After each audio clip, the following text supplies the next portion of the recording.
कैसे हैं आप लोग। तो आज की इस वीडियो में हम आपको हिस्ट्री ऑफ सब कॉन्टिनेंट की दूसरी एपिसोड हम आपको इसके बारे में बताएंगे। तो चलिए शुरू करते हैं। तो जब राजा दाहिर का मुकाबला नौजवान लड़के मोहम्मद कासिम से हुआ तो जो राजा दाहिर था वो संभल ना पाया।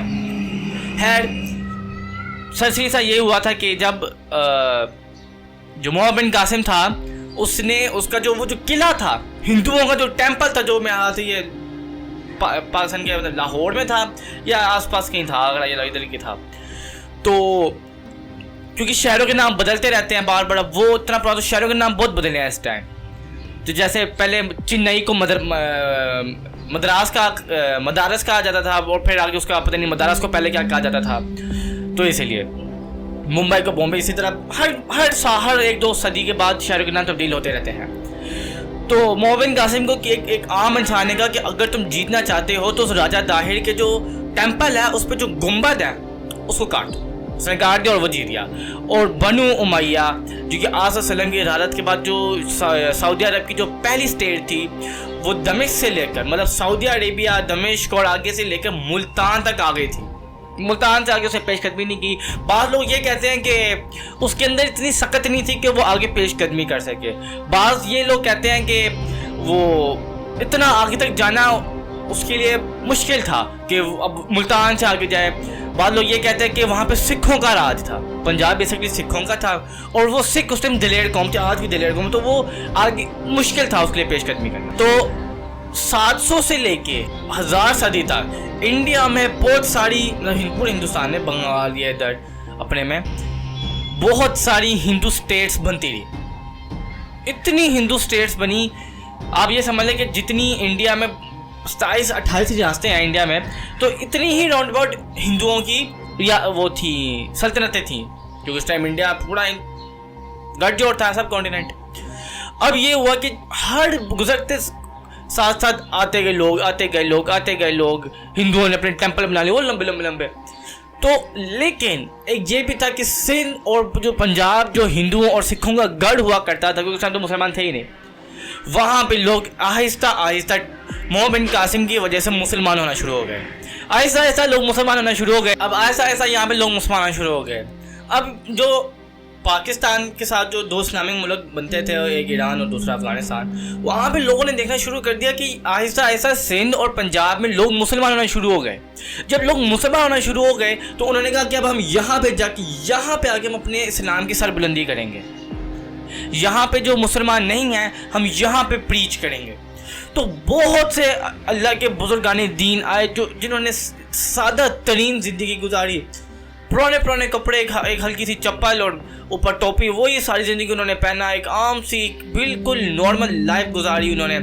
उसमें से नाम बताता हूँ, दाता गणपत शक्कर, हज़रत बहाउद्दीन ज़िक्रिया मुल्तानी और भी बहुत सारे हैं, और मोइनुद्दीन चिश्ती हो गए, ये वो और भी हैं। ये 4-5 के मैंने आपको बताया।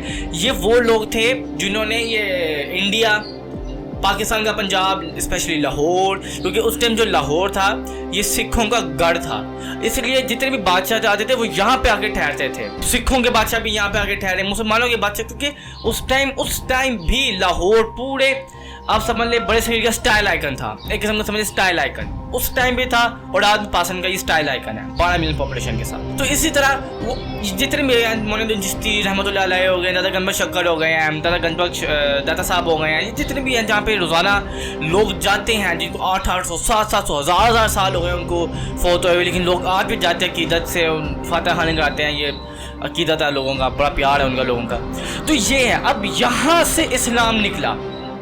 एक वो जो मोहम्मद कासिम ने किया 712, और उस टाइम से लेकर 1000, मतलब 3 सदियाँ हिंदुओं ने अपने आप को राइज अप करने की कोशिश की। मुश्किल था, सल्तनतें बनाई, गायों की पूजा की, पता नहीं किस की, शेर की है, ऊँटों, पता नहीं क्या उनका होता है हिंदुओं का, उनकी उन्होंने पूजा करना शुरू कर दी, और मज़ीद बनाना शुरू कर दी कि हम वो चाहते थे कि ये जो सिंध और आधा पंजाब में, जो जनूबी पंजाब, ये जो बढ़ रहा है इसको हमने किसी न किसी तरीके से ख़त्म करना है।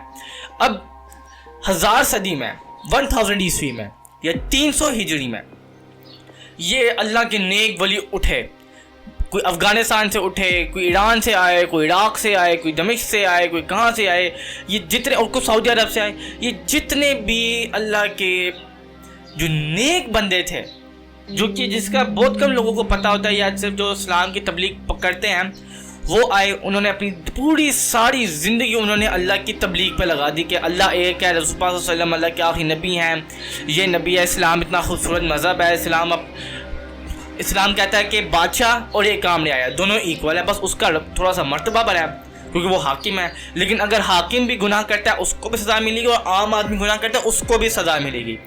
अदल इंसाफ इस्लाम है। ये सारी उन्होंने तबलीग की है कि ये दुनिया फ़ानी है और लोगों को काफ़ी मुतासिर किया और बहुत से बंदे मुतासिर भी हुए हैं। ये एक मेन रीज़न है जिसकी वजह से बहुत रैपिडली इंडिया में कम है, लेकिन ये मगरबी पाकिस्तान और वो दूसरा जो है ईस्ट पाकिस्तान, बंगाल, इधर ज़्यादा मुस्लिम लोग मेजोरिटी मुसलमान होना शुरू हो गया ऐसा ऐसा करके। तो ये एक बहुत बड़ी मेन रीज़न थी जिसकी वजह से इस्लाम इतनी रैपिडली तेज़ी से फैला। तो वो बनु उमय्या का जो था दमिश्क से, वो बड़ी मेन रीज़न थी कि यहाँ तक सल्तनत हुई। फिर ऐसा ऐसा बनु उमय्या बनु अब्बास के आते गए, मुझे कभी छोटी हुई है सल्तनत, कभी फैली और फैली और मुल्तान से भी आगे गई।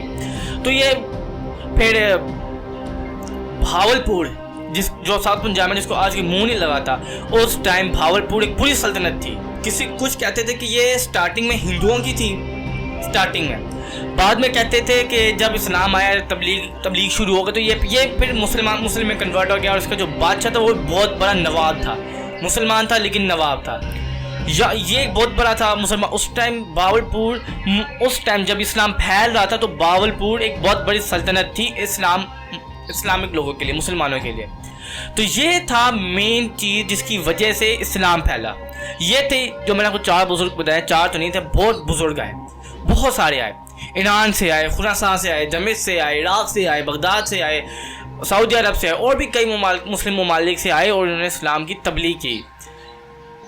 ये थी वो मेन रीज़न जिसकी वजह से आज बंगाल, ये सब कॉन्टिनेंट में पाकिस्तान और बंगाल 2 मुस्लिम कंट्रीज निकले हैं और एक सिर्फ ऑस्ट्रेलिया कंट्री इंडिया। उस टाइम नेपाल और भूटान भी कहते हैं कि उस टाइम ये नशे में था। तो हमें इनको सल्यूट पेश करना चाहिए, हमें इन पर जो सलाम भेजना चाहिए और हमें इनका शुक्रिया अदा करना चाहिए कि उन्होंने इतना खूबसूरत और इतना प्यारा मज़हब वो यहाँ पे लेके आए। अब वो अलग बात है हम उसको फॉलो नहीं करते, वो एक बहुत अलग बात है। लेकिन जो इस्लाम पढ़ता है, जो भी मौलवी मुफ्ती, उनसे पूछे कि इस्लाम कितना अच्छा मज़हब है, वो आपको सारा बताएंगे। अदल इंसाफ, मसावात, कानून की बराबरी, लोगों को उनके हक देना, गरीबों को हक देना। तो ये चीज़ें भी आहिस्ता आहिस्ता बड़े सगीर में फैलना शुरू हो गई और इस तरह बड़े सगीर में इस्लाम फैलना शुरू हो गया। तो अगर आपको मेरी ये वीडियो पसंद आई है तो इस वीडियो को लाइक, शेयर, कमेंट, सब्सक्राइब कर दीजिएगा और अपने दोस्तों को इस तरह की इन्फॉर्मेटिव वीडियो यार भेजा करो। अगर मैं यहाँ पे मुजरा दिखाता तो तुम लोग 10,000 बंदों को भेजो तो यार शमोल मुजरा कर रहा है आज, तो मुजरे की वीडियो ना करो। आप इस तरह की जो मैं इन्फॉर्मेटिव वीडियोस बनाता हूँ या जो मैं करंट अफेयर्स के ऊपर वीडियोस बनाता हूँ, इस पे आप कान ज़्यादा धरा करें और लोगों को आगे से आगे शेयर करें। और मैं आपको मिलता हूँ अपनी अगली वीडियो के लिए, तब तक के लिए अलविदा।